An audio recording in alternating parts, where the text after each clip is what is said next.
No se preocupe que nosotros vamos a crear una válvula de escape dándole visas y residencias a los dominicanos. De modo que a medida que ustedes reciben haitianos ilegales, nosotros le creamos una válvula de escape dándole residencias y visas a los dominicanos. ¿Y qué está sucediendo a partir de ese patrón? Bueno, estamos desplazando nuestra población, estamos haciendo un reemplazo de población, sacando al dominicano y trayendo al haitiano. Ese es el programa que tienen los países ricos. Reclutan a mano de obra ilegal de manera masiva. Uno nada más tiene que pasarse 2 o 3 días en la zona del este para ver cómo miles de ilegales haitianos le pasan por enfrente a las autoridades y las autoridades no la tocan. ¿Por qué? Bueno, presidente, gracias por poner de relieve el hecho de que nosotros somos un país libre y soberano, netamente quisqueyano, pero es preciso que nosotros aquí amedrentemos a aquellos que están posibilitando esta migración masiva, que son personas que están en eminencia, que tienen un músculo empresarial y político. Entonces, el gobierno aquí se enfoca en hacer obras de infraestructura, que no la está haciendo con el debido rigor estos días, pero en las ciudades, de manera desproporcionada, porque es donde está el grueso de la población. Entonces, nosotros hemos abandonado el campo en ese sentido. Hay una gran migración. Oye, hay que decirlo, el gobierno anterior le prestaba más atención al campo que el gobierno actual. La entrevista del Telematutino 11, gente importante, a tratar temas importantes. Vamos a conversar con un brillante joven, un joven brillante dominicano, Jonathan Deolio Puig, economista, trabajó en los Estados Unidos en Wall Street, es conferencista, es también autor de muchísimos libros. Aquí tenemos uno que parece que es el más reciente. Y ha estado en varias ocasiones en este programa. Lo que pasa es que él ahora vive en Santiago y hay que coordinar cuando coincide su visita aquí a la capital. Lo vemos menos ahora que cuando vivía en Londres. Exacto. Buenos días, Jonathan. Buenos días, Jacqueline, don Ramón, pueblo dominicano. Para mí siempre un honor estar sobre este suelo, bajo este techo y entre estas paredes con mis amigos. Qué bueno, bienvenido. Gracias, Jonathan. Contigo hay muchos temas nacionales e internacionales, especialmente porque tú viviste muchos años en Estados Unidos. Correcto. Y yo quiero comenzar por ahí, aunque parezca que no es tan importante, porque se está viendo una situación especial, al margen de todas las políticas de Trump. Ahora los asesinatos. Hace 2 días hubo un tiroteo contra un centro de detención y mataron a un inmigrante. Vimos el asesinato de Kirk. Y eso me hace recordar cuando yo era niño, cuando murió Kennedy, asesinaron a Kennedy, cuando asesinaron a Martin Luther King. Pero la sociedad no estaba tan dividida como ahora. Entonces, tú que conoces la idiosincrasia de la sociedad, ¿cómo tú visualizas? ¿Qué está pasando en la sociedad norteamericana? Bueno, tenemos un grado de animosidad, como usted bien puntualiza, entre las diferentes facciones políticas, donde hay que decirlo, la izquierda ha desarrollado un discurso que ha radicalizado a muchos entes dentro de ciertos grupos en particular en los Estados Unidos de Norteamérica. La izquierda, por años ya, lleva llamando a los conservadores, a los de derecha, fascistas, nazistas, a Trump particularmente, lo han equiparado con Hitler, y eso ha sembrado una raíz de amargura, especialmente en unos grupos específicos, para ser bien, digamos, al grano respecto de lo que me estoy refiriendo, los grupos LGBT. Este señor que le disparó a Charlie Kirk hace poco más de una semana tenía un novio transgénero. Hace poco también vimos un tiroteo contra unos niños en una iglesia católica por parte de un transgénero. Eso no quiere decir que los ataques están circunscritos en el ámbito de la izquierda hacia la derecha, también hay de la derecha hacia la izquierda, pero es desproporcionadamente. Pero tú tienes los supremacistas blancos. Sí, eso es una realidad, pero en lo que tiene que ver con los hechos, vemos una desproporción respecto de la violencia hacia el ala conservadora desde la liberal. Murió Charlie Kirk, mi queridísimo don Ramón, Jacqueline, pueblo dominicano. Usted no vio a la gente protestando en la calle, quemando gomas y quemando tiendas. No así cuando asesinaron, cuando mataron por accidente a George Floyd, que la gente se tiró a las calles, los grupos liberales, en medio de la pandemia, a protestar, a robar y a quemar. Entonces vemos una diferencia en lo que tiene que ver con el comportamiento de un lado y del otro, aunque ambos lados tienen cierto grado de violencia. Pero hay que decirlo, la izquierda está mucho más radicalizada que la derecha en lo que tiene que ver con actos violentos contra la otra parte. Hace unos días Trump acababa con Europa y diciendo que la migración estaba acabando con Europa, que la estaba destruyendo. Y el tema migratorio es una realidad en el mundo actual. Y el tema más adelante que será atacado en cierta forma es el turismo, como lo hemos visto en algunas localidades de España, por ejemplo. ¿Cómo tú ves esa dinámica de cambios en el mundo actual con todo esto, con las guerras que se están librando y con esta migración en algunos casos forzosa que se está produciendo en algunos casos masivamente? Bueno, podemos denominarla migración forzosa, merced de los predicamentos de los diferentes países. Por ejemplo, vemos una migración de venezolanos hacia varias partes del mundo, merced de la situación allá. Pero la realidad es que independientemente de lo que sucede en la casa del lado, yo tengo reglas en mi casa y tengo que depurar quién entra y quién sale, ¿verdad? Entonces, lo que dice Trump y lo que le dijo Trump específicamente en el discurso que pronunció en las Naciones Unidas a los países europeos, lo que le dijo, oye, si siguen con esa política de fronteras abiertas, sus países se van a ir al infierno. Fue literalmente lo que dijo.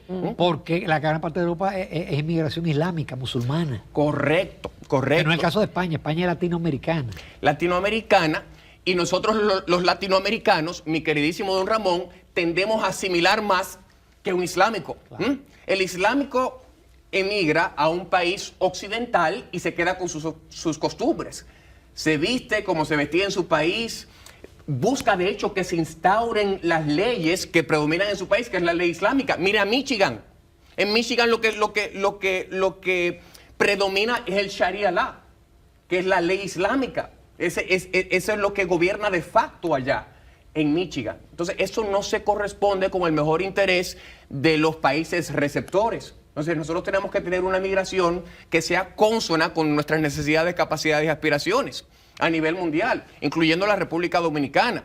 Aquí el empresariado dice, no, que necesitamos la migración porque necesitamos continuar creciendo. Pero déjeme decirle algo, mi queridísimo don Ramón, Jacqueline, pueblo dominicano, todo el dinero no se gana. Hay dinero que hay que dejarse de ganar. Yo a veces dejo de ganarme dinero para estar con mi familia en Santiago, porque tengo que formar a mis hijos en lo que tiene que ver con los valores y con los principios. Ellos necesitan mi presencia. Hay dinero que acá no nos debemos ganar sobre la base de la operación de mano de obra ilegal en República Dominicana. Mano de obra ilegal que no necesariamente está, digamos, alineada con nuestra idiosincrasia, y lo que hace es que diluye nuestra dominicanidad. Entonces tenemos que tener, digamos, un criterio respecto de quién entra y quién sale de nuestra nación, en ese sentido. Claro. El tema lo ha tratado el presidente Abinader innumerables veces, pero la parte del peligro de Haití, que a su vez lo que está pasando en Haití aumenta la migración. Vimos unas recomendaciones del CES que son la mayoría de ellas inaplicables. Ahora los Estados Unidos han pedido al Consejo de Seguridad. ¿Tú crees que de verdad va a salir una solución, por lo menos militar, para Haití? Yo espero que sí, pero la realidad es que la comunidad internacional no está comprometida a pagar el precio para conquistar el premio de la estabilización de Haití. y realmente lo que tenemos que hacer es dotar a los entes de Haití, a los que toman decisiones en Haití, pero que no aunque lamentablemente podríamos argumentar que lo que toman las decisiones son las bandas, pero realmente muchos de los grupos empresariales están ligados a las bandas y se benefician de ese desorden. Entonces, realmente no voy a asumir o no voy a pretender que tengo la respuesta a ese particular cuando esa realidad es bien compleja. Pero lo que hemos visto a partir del comportamiento de la comunidad internacional es que realmente no están dispuestos a pagar el precio para estabilizar Haití. Nos están, en cierto grado, dejando ese muerto a nosotros. Por ejemplo, mi queridísima Jacqueline, es bien sabido que los países occidentales, la Unión Europea y Estados Unidos, por mucho tiempo nos han dicho a nosotros, continúen asimilando haitianos. No se preocupe que nosotros vamos a crear una válvula de escape dándole visas y residencias a los dominicanos. De modo que a medida que ustedes reciben haitianos ilegales, nosotros le creamos una válvula de escape dándole residencias y visas a los dominicanos. ¿Y qué está sucediendo a partir de ese patrón? Bueno, estamos desplazando nuestra población, estamos haciendo un reemplazo de población, sacando al dominicano y trayendo al haitiano. Ese es el programa que tienen los países ricos. Y lo que tiene que ver con nuestro queridísimo presidente, Luis Abinader, él va a estas plataformas internacionales y se pronuncia vehementemente respecto de que no hay una solución dominicana para el problema haitiano, pero en lo que tiene que ver con su actuación sobre suelo y bajo cielo quisqueyano, yo entiendo que tiene que ser más draconiano en lo que tiene que ver con penalizar a los empresarios que reclutan a mano de obra ilegal de manera masiva. Uno nada más tiene que pasarse 2 o 3 días en la zona del este para ver cómo miles de ilegales haitianos le pasan por enfrente a las autoridades y las autoridades no la tocan. ¿Por qué? Bueno, porque tienen la anuencia de sus superiores. Si tiene un chalequito de construcción y un nivel y un casco, no lo toque, porque ese irregular haitiano trabaja para fulano.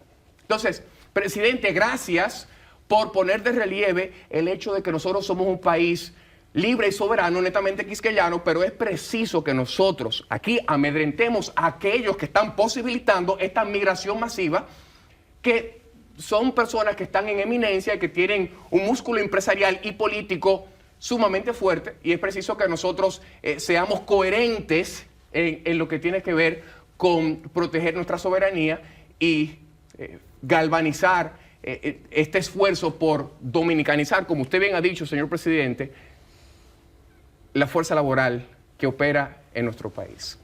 Yo quiero hablar con el economista ahora. ¿Cómo tú ves la economía global y la economía dominicana? La economía global, desde que el presidente Trump tomó posesión en enero de este año, se ha reconfigurado. Y el centro de gravedad, hay que decirlo, en los Estados Unidos de Norteamérica. Por más que digan que el presidente Trump ha tomado, digamos, una política de aislamiento, él lo que ha hecho es renegociar de manera bilateral con todos y cada uno de los jugadores en el terreno de juego internacional. Porque déjame decirte algo, Jacqueline, el multilateralismo no es necesariamente lo más eficiente y lo más efectivo. Si yo tengo que negociar con don Ramón de la misma manera que negocio contigo, entonces no voy a buscar necesariamente mi mismo interés, porque tenemos entes diferentes. Lo mejor es el bilateralismo, que es lo que ha abogado Trump. Y él ha hecho buenos negocios en pro del mejor interés de los Estados Unidos sobre la base de ese patrón de negociación. Ahora, Jonathan, siendo justo, el declive económico mundial quizás se ha agravado en este año, pero ya venía teniendo sus problemas desde antes, incluso después de la pandemia. Ahí, bueno, por pandemia vimos qué pasó, y la recuperación quizás no ha sido tan rápido como quisiéramos. Claro. Es decir, venía con un problema que obviamente se ha agravado por la guerra y por Trump. Así, pero Trump lo que ha hecho es quizás encauzar la economía global hacia una estabilidad que permita el crecimiento tendente al desarrollo. Es decir, que no ha sido malo tantas críticas que le han hecho a Trump, lo que él ha hecho. No, o sea, algunas son justificadas, otras yo creo que sobredimensionadas, mi queridísima Jacqueline. O sea, todas estas guerras... Pero por ejemplo, ponerle aranceles a Brasil por el juicio a Bolsonaro, cuando se supone que hay una independencia de los poderes.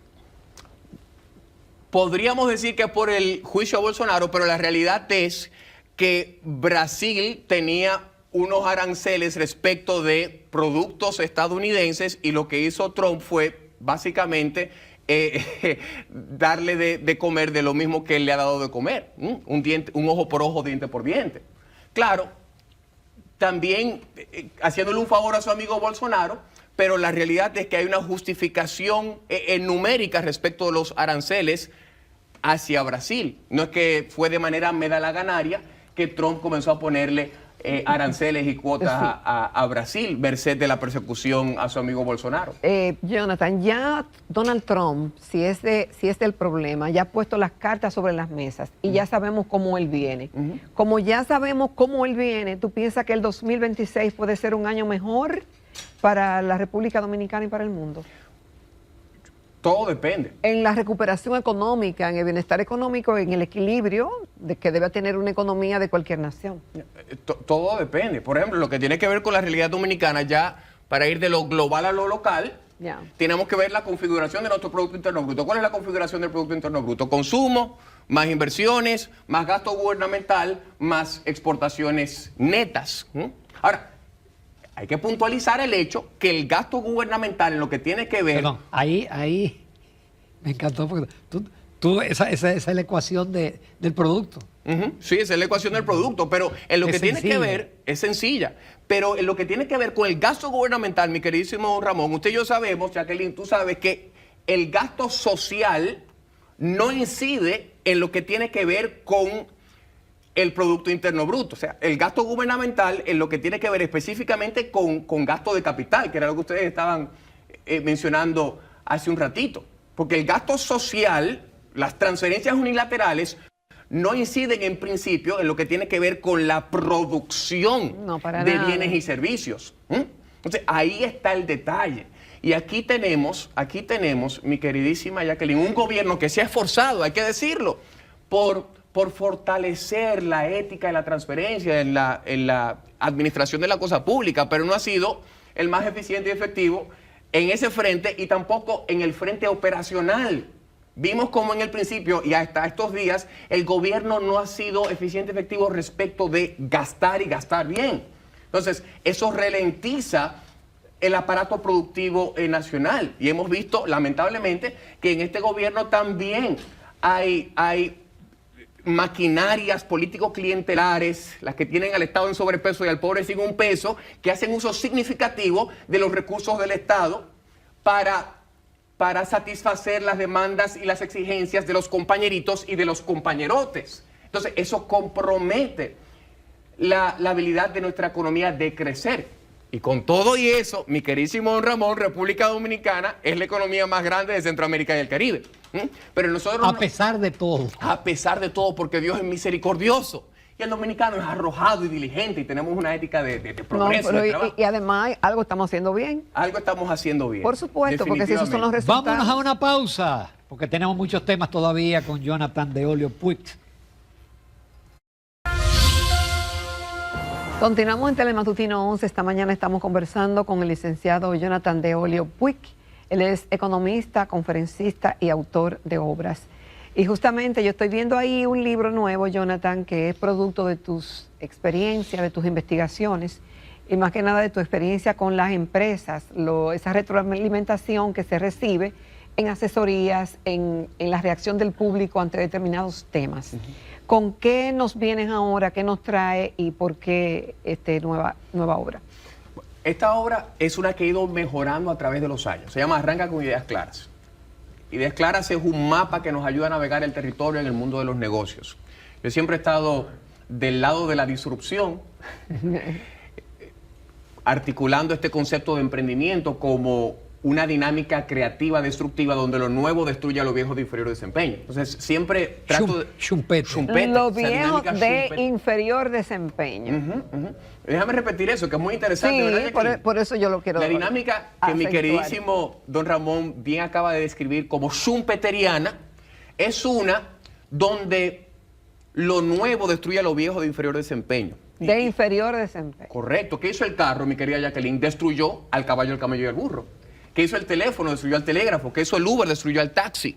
Y nosotros debemos buscar modos y maneras de destruir en nuestro aparato productivo nacional y político también a lo viejo de inferior desempeño a través de la creación de cosas nuevas y más costo eficientes. Para hacer lo propio tenemos que valernos de metodologías en lo que tiene que ver con el ejercicio empresarial. Aquí en Dominicana, por la gracia de Dios, tenemos una economía pujante, pero una economía que se vale, más que de otra cosa, de comprar papas para vender papas. sea, ¿quiénes son los grandes capitales, los grandes tenedores de capitales sobre suelo y bajo cielo quisqueyano? Son los importadores que compran papas y venden papas. Pero no estamos generando tanto conocimiento, tanto valor agregado como para apegarnos a esta dinámica schumpeteriana de creación destructiva, que es la que realmente genera una riqueza que cambia la calidad de vida de todos los ciudadanos de un país de la A a la Z. Y haciendo una radiografía de lo que se hace aquí, ¿qué cosas que no estamos haciendo o que seguimos haciendo debiéramos hacerla diferente? En lo que tiene que ver con la industria, por ejemplo, agrícola, debemos ir más allá de la mera producción del producto primario y agregarle valor. Agregarle valor. Bueno, lo primero es comenzar dándole importancia al sector. Lo primero es comenzar dándole importancia al sector. Y prestarle atención. Fíjese, siempre han criticado a los Estados Unidos por tener el sistema de colegios electorales. ¿Quién gana en Estados Unidos? No el que gana el voto popular, sino el que gana los colegios electorales. Los padres fundadores de Estados Unidos tuvieron a bien instaurar ese sistema para evitar lo que sucede aquí en República Dominicana. Aquí, con que un candidato a presidente gane el Gran Santo Domingo, ya ganó las elecciones. Porque aquí está más del 50% de la población. No le presta tanto atención a Santiago Rodríguez, ni a la provincia de Independencia, ni a Dajabón, porque la población allá no es tan significativa.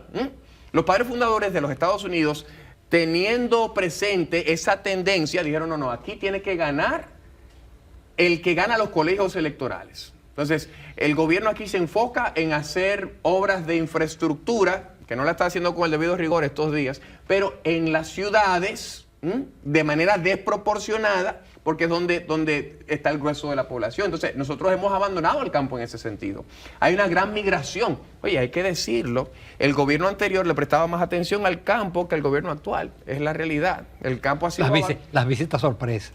Las visitas sorpresas, mire, y bueno, hablaremos de eso en otra oportunidad, pero la cosa es que esa desproporción en lo que tiene que ver con la inversión, con la poca inversión que está haciendo el gobierno en gasto de capital, lo que ha hecho es acentuar esa dinámica de migración interna del campo a la ciudad que ha comprometido la calidad de vida tanto del citadino como del campesino. Entonces, el campo está siendo, digamos, soslayado, y el campesino está viniendo a la ciudad y se está yendo al extranjero. ¿Y quién está tomando la posición del agricultor en el campo? Los haitianos. Los haitianos. Los haitianos. Y para mencionar algo rápidamente, el haitiano que viene a República Dominicana con su familia tiene en promedio ¿cuántos hijos? 3, 4, 5 y 6. Y el dominicano y siguen más. Correcto. ¿Y el promedio dominicano cuál es la tasa de natalidad promedio? Ya aquí? 1 y pico, Mire para allá. Jonathan, pero un país puede dar el salto al desarrollo con turismo, zona franca y remesa. No, de ninguna manera. Y menos con un turismo como el que tenemos aquí, que es un turismo concentrado en una zona nada más. En una zona nada más, y una zona muy vulnerable, la del este. No, y el turismo de por sí es vulnerable. Claro. Y de hecho, el turismo, el sector turismo aquí es cómplice en lo que tiene que ver con la inmigración de mano de obra ilegal. Muchos de los hoteles de nuestro país están dotados de mano de obra ilegal en todo lo que tiene que ver con mantenimiento, jardinería, conserjería, etcétera, etcétera. Nosotros necesitamos, para, en efecto, dar el salto al desarrollo, como aspiramos, es desarrollar eslabones en la cadena de valor que le agreguen valor al producto primario. Aquí tenemos mucho producto primario. Y el producto primario más importante es la masa encefálica que tenemos entre nuestras orejas y lo blando que esconde nuestro pecho. Tenemos que agregarle valor a nuestro capital humano. Y eso no se crea a través de una tanda extendida y dándole otra merienda al estudiante, merced del 4% que tenemos. Pero es eso, peor. Han quitado la tanda extendida y ahora hay 2 tandas en muchas más escuelas. Correcto. Y tenemos también que ver cómo desarticulamos ciertos gremios que lo que hacen es más daño que bien, más daño que beneficio. La Asociación Dominicana de Profesores no tiene a los estudiantes en el corazón de su agenda. Lo que siempre buscan es cabildear, y se desempeñan como el sindicato de choferes y el sindicato de camioneros, donde hay que hacer lo que ellos dicen o proceden cual los terroristas que emprendieron contra las Torres Gemelas en noviembre 11 del 2001. O sea, tenemos aquí unos terroristas disfrazados de trabajadores que lo que hacen muchas veces es coartar el mejor interés de la nación en sentido general. Jonathan, yo sé que tú estás incursionando en inversiones y en la parte inmobiliaria. En la inmobiliaria, pero sin entrar en detalle, es la primera vez que tú decides invertir en República Dominicana y traer inversionistas. ¿Es fácil en República Dominicana hacer negocios? República Dominicana es sumamente atractiva cuando vemos las opciones que hay en la zona, en la región. Es sumamente atractiva en lo que tiene que ver con inversión inmobiliaria. Ahora, por el hecho de que últimamente, en los últimos 6, 8 años, han habido tantos escándalos en el área inmobiliaria, en lo que tiene que ver con captación de inversionistas, yo he decidido emprender un modelo de negocios, como dicen los gringos, bien plain vanilla. Vainilla, chocolate, fresa, nada complicado con chocolate chips ni nada de eso. ¿Qué le quiero decir con esto? Bueno, que yo no estoy vendiendo el piso 6 de un edificio que no existe. Yo vendo lotes. Lotes. Entonces, cuando vendo el lote, ¿qué pasa con el cliente, digamos, internacional? Él lo puede verificar. Bueno, Jonathan me está vendiendo un lote, mire el lote ahí, me está diciendo que va a desarrollar una infraestructura, mire la infraestructura que en efecto está desarrollando, puedo ver el estado de los inmuebles, en lo que tiene que ver con pago de impuestos, con el desarrollo y con el estado jurídico. Y con la documentación que avale eso. Entonces es una inversión de bajo riesgo. De bajo riesgo y alta rentabilidad por el hecho de que estamos hablando de un proyecto que está por desarrollarse. Cuando uno hace una inversión en infraestructura en el orden de calles, aceras, contenes, electricidad y agua, el impacto que tiene eso, Jacqueline, en el precio por metro cuadrado es exponencial. A lo que antes se vendía a 2,000 pesos, ahora se vendía a 7,000 y a 8,000 pesos. Entonces, cuando uno le presenta eso a un inversionista que reside en los Estados Unidos, que puede comprar, digamos, un lote por menos de $20,000 y financiado el 70% del valor de ese lote, considerando los precios de los Estados Unidos, que cualquier casa le cuesta $500,000 y $600,000, dice, voy a poner mi dinero a producir ahí. Con un rubro que me está dando un retorno en el orden del 20, 25, 30% anual. Mi dinero se está duplicando en 2.5 años. Entonces, en ese sentido, el sector inmobiliario es sumamente atractivo. Lo que tenemos que tener cuidado es con aquellas personas que le dan mala fama. Por eso yo soy un abanderado de que se regule el sector inmobiliario en República Dominicana. Así como se debe regular también la profesión jurisprudencial, porque hay muchos abogados ahí que dicen ser abogados, pero no necesariamente tienen la formación para fungir como representantes legales de ciudadanos. Me doy a entender, porque no tenemos los filtros. En Estados Unidos, para tú poder comenzar a estudiar leyes, tienes que tomar un examen sumamente difícil, que le llaman el LSAT. Lo mismo para el sector médico. Y para fungir como real estate broker, como broker en el sector inmobiliario, también hay que tomar un examen. Necesitamos filtros. No hay formación, previa formación. Así es. Entonces, yo creo que necesitamos de más formación y más filtros y más sedazos, de modo que podamos controlar la calidad de un producto formidable que tenemos acá en nuestro patrio largo. Jonathan, como siempre es interesante conversar contigo, porque tú además transmites optimismo, ¿no? Principalmente en tus obras. Te esperamos pronto. Con el favor de Dios. Siempre un placer. Gracias, Jonathan. Nos vamos a comerciales. No hay otra. No, entonces no. Nos despedimos hasta mañana. Señores, que pasen un excelente jueves.